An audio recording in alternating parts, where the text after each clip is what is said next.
Oke, selamat bertemu kembali buat kita semua. Nah, kali ini kita akan membahas tentang dualitas dan analisis sensitivitas. Nah, sebelumnya pasti kita sudah harus memahami yang namanya program linear yang metode simplex. Baru bisa kita lanjutkan untuk konsep dualitas. Nah, konsep dualitas ini merupakan perkembangan teori dari program linear.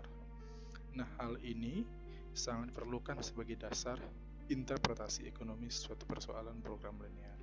Nah, rumus persoalan program linear yang sebelumnya terdiri dari bisa primal dan ada juga satu lagi dual. Nah, pemecahan persoalan primal sekaligus juga bisa membantu menghitung pemecahan dual yang dikehendaki dan begitu juga sebaliknya. Nah, kita lihat di sini dualitas itu merupakan pemodelan pemrograman linear, dan di sini bisa kita lihat konsepnya itu adalah yang pertama tersebut itu primal dan yang kedua dual. Bentuk dual kebalikan dari bentuk primal itu sendiri. Nah, kita lihat hubungan primal dan dual itu di tabel berikut. Nah, di sini kita lihat perbedaannya. Masalah primal dan masalah dual, koefisien fungsi tujuan, ini nilai kanan fungsi batasan, nah, dan seterusnya begini. Oke, nah kita lihat contoh primal yang pertama. Nah, misalnya di sini primalnya minimumkan Z sama dengan 5x1 tambah 2x2 tambah x3. Nah, di mana fungsi batasannya di sini ada 3. 2x1 tambah 3x2 tambah x3 lebih besar sama dengan dari 20, dan batasan yang kedua 6x1 tambah 8x2 tambah 5x3 lebih besar sama dengan 30, dan batasan ketiga adalah 7x1 tambah x2 tambah 3x3 lebih besar sama dengan 40. Nah, tentunya x1, x2, x3 ini adalah lebih besar dari atau sama dengan 0. Nah, ini dari persoalan ini diminta adalah bagaimana supaya bentuk primal ini kita ubah ke dalam bentuk dual. Nah, ini dia bentuk dualnya menjadi maksimumkan. Nah, dari minimumkan menjadi maksimumkan Y 20Y1 tambah 30Y2 tambah 43. Nah, ini kita lihat di sini skemanya. Ini tanda panah menunjukkan di sini semua diubah menjadi dia maksimumkan dengan koefisien yang baru kita buat Y di sini. Y sama dengan 20Y1 tambah 30Y2 tambah 40Y3. Ini jelas ya alurnya tanda panahnya. Nah, berikutnya yang menjadi fungsi batasannya adalah, ingat tadi kita sudah mengubah variabelnya, variabel menjadi Y. Nah, di sini kita ubah dia menjadi ini. Lihat teman-teman, ini satu kolom ini diubah menjadi dia satu baris. 2Y1 tambah 6Y2 tambah 7Y3. Ini satu kolom ke bawah 267, di sini menjadi baris dia, dan lebih kecil sama dengan ini dari fungsi Z-nya dengan dari awal yang posisi X1. Ini dia. Dan demikian juga kolom kedua 3x2, 8x2, x2 dan x2 ini berubah menjadi 3y1 tambah 8y2 tambah y3 lebih kecil sama dengan 2. 2-nya diperoleh dari koefisien dari x2 pada fungsi minimum dari Z. Demikian juga kolom ketiga yaitu x3 tambah 5x3 tambah 3x3 diubah menjadi y1 tambah 5y2 tambah 3y3 lebih kecil sama dengan 1. Satunya diperoleh dari variabel Z, si koefisien dari x3. Dan tentunya semua variabelnya ini y1, y2, y3 lebih besar sama dengan 0. Nah, di sini hanya mengubah bentuk primal menjadi dual seperti ini. Mudah ya? Oke. Hanya mengubah posisinya. Yang dimana tadi lawan dari primal adalah dual, demikian juga dual adalah kebalikan dari primal. Oke. Nah, berikutnya kita lihat contoh kedua dari primal. Nah, di sini juga sama saja bentuknya, hanya ini fungsi batasannya lebih dari 3. Ini ada 4. Nah, lihat di sini teman-teman, ini tinggal hanya mengubah sama seperti tadi. Ini Z, sini Y. Nanti ini tidak harus Z sama Y ya, bisa jadi huruf yang lain. Nah, di sini minimumkan, ini jadi maksimumkan.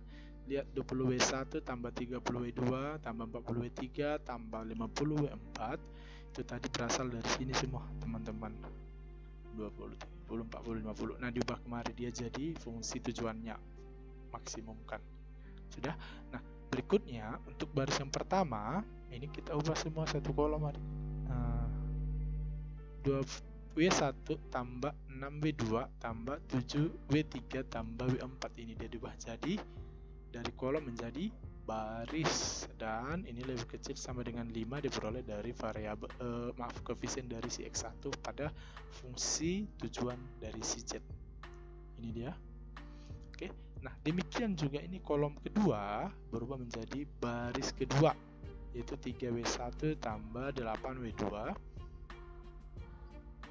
tambah W3 tambah 24 kecil sama dengan 2. Ini dia. Demikian juga baris ketiga, itu berasal dari kolom ketiga. Ini dia, lebih kecil, lebih sama dengan 1, di mana koefisien dari X3 pada fungsi minimum Z yaitu 1. Oke. Begitulah contoh dari primal mengubah bentuknya menjadi dual. Nah, selanjutnya untuk penyelesaian berikutnya itu adalah tetap kita selesaikan dengan simplex. Jadi nanti itu biasanya kalau kita ubah dari dual untuk mencari solusinya biasanya disebut dia metode dual simplex. Kita ubah dulu dual menjadi primal lalu selesaikan dengan metode simplex seperti biasa. Nah, di sini metode dual simplex yaitu metode dual simplex digunakan jika tabel optimal tidak layak, dan yang kedua jika fungsi kendala ada yang menggunakan ketidaksamaan lebih besar, sama dengan, dan tidak ada sama dengan dalam bentuk umum persamaan linear, maka metode dual simplex dapat digunakan. Oke. Nah, biasanya kan dalam metode simplex itu kan lebih kecil semua ya teman-teman ininya. Jarang biasanya dia langsung lebih kecil pada fungsi batasannya semua lebih kecil. Tapi kalau ada yang lebih besar, tanda lebih besar seperti ini, itu kita selesaikan dengan dual simplex. Oke, kita lihat contoh soal berikut.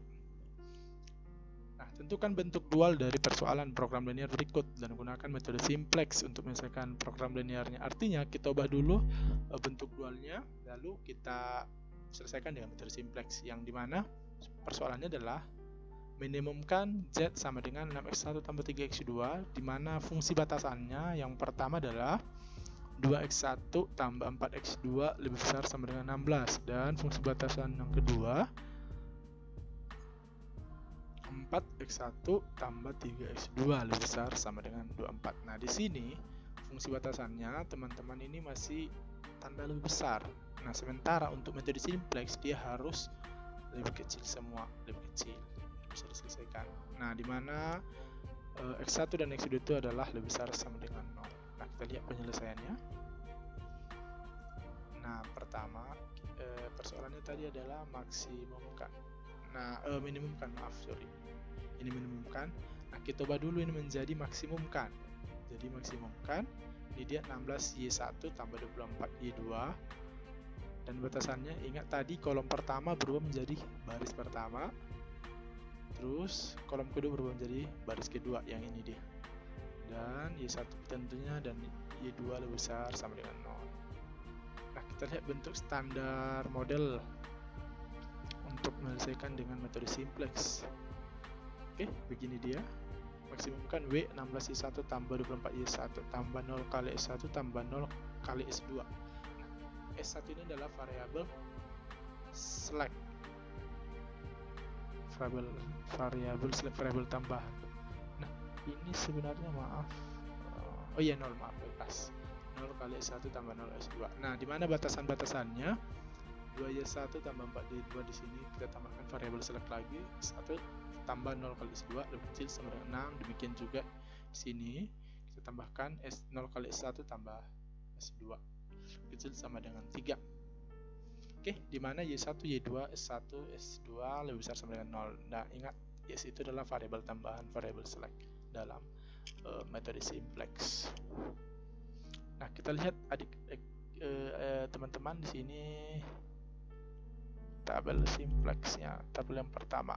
Oke, mungkin teman-teman sudah mempelajari tabel simplex sebelum masuk ke dualitas. Itu adalah suatu keharusan ya. Kita harus belajar tabel simplex dulu baru bisa mengetahui mengerjakan dualitas.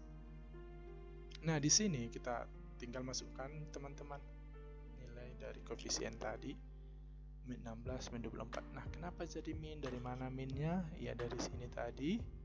Ini kalau kita pindahkan semua ke kiri, ini jadinya adalah W kurang 16Y1 kurang 24Y2. Ini seharusnya sini Z ya, karena kita buat di tabel tadi adalah Z. Yang ini Z variabel yang satu itu adalah dalam persoalan si W. Ini min 16 min 24, artinya kita pindahkan ruas kanan ke kiri. Ini tadi variabel 1 dan variabel 2. Ini adalah nilai kolom sebelah kanan paling pinggir ya, artinya fungsi batasannya itu nilainya. Oke. Nah, kita lihat tabel setelah ini. Tabel yang pertama bentuk tabel dasar bentuk simplex, yang kedua adalah ini tabel yang kedua. Yang pertama dalam tabel simplex kita harus memilih yang namanya kolom kunci. Kolom kunci itu kita pilih berdasarkan nilai terbesar, nilai negatif yang angkanya terbesar, bukan nilai negatif terbesar ya, beda artinya, tapi nilai negatif yang angkanya terbesar yaitu negatif 24. Oke, berarti di sini adalah kolom kunci X2. Ini saya tandai warna kuning. Selanjutnya kita lihat tabel ketiga, yaitu memilih yang namanya kolom kunci. Baris kunci. Tadi kolom kunci kita adalah X2. Nah, sekarang kita lihat baris kunci. Baris kunci diperoleh dari ini. Kita lihat tadi ini adalah, ini seharusnya 0 bagi min 24 0. Artinya nilai kolom ini kita bagikan dengan nilai kolom kunci. 0 bagi min 24 ya 0, 6 bagi 4 1,5, lalu 3 bagi 3 1. Kita pilih nilai positif yang paling kecil, yaitu di sini adalah ini paling bawah variabel tambahan X2, itu 3 bagi 3 1. Jadi kita telah memperoleh yang namanya kolom kunci X2 dan baris kunci adalah pada variabel select 2 yang ini paling bawah. Oke, berikutnya kita lihat. Nah, ini dia penyelesaiannya yang saya tandai warna hijau.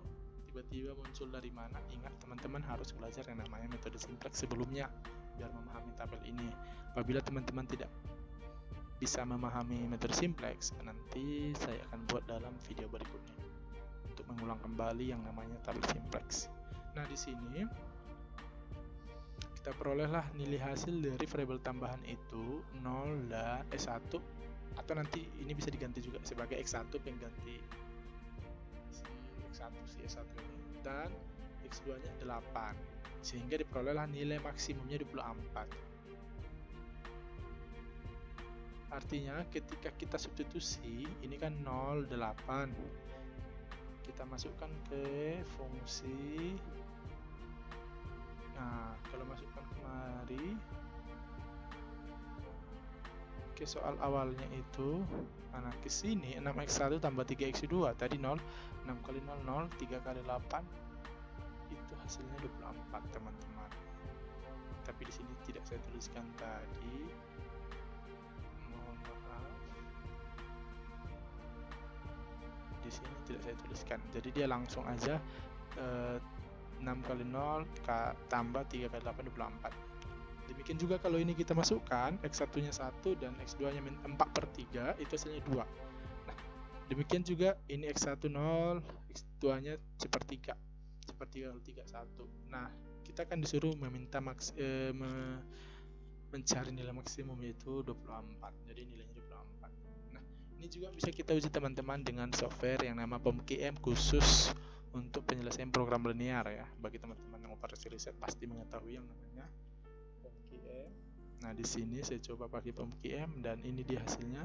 Tetap juga dia hasilnya sama 24, teman-teman. Ini dia. Oke. Nilai pemecahan yang kita peroleh adalah 24, di mana X dan nilai X1, X2 masing-masing 0 dan 8. Oke. Nah, yang menjadi tugas teman-teman untuk melatih kemampuannya tentang dualitas, ini ada di sini saya lampirkan 2 soal untuk latihan, untuk mengasah kemampuan. 3 soal. Ini 1, ini 2, 3. Oke, sekian yang bisa saya jelaskan tentang dualitas. Mudah-mudahan dipahami dan semoga bermanfaat. Nah, apabila ada pertanyaan bisa ditanyakan ke kontak saya di email saya yang ada di sini, dan itu juga bisa melalui sosial media saya yang telah saya cantumkan di layar. Sekian yang bisa saya sampaikan, semoga bermanfaat. Terima kasih.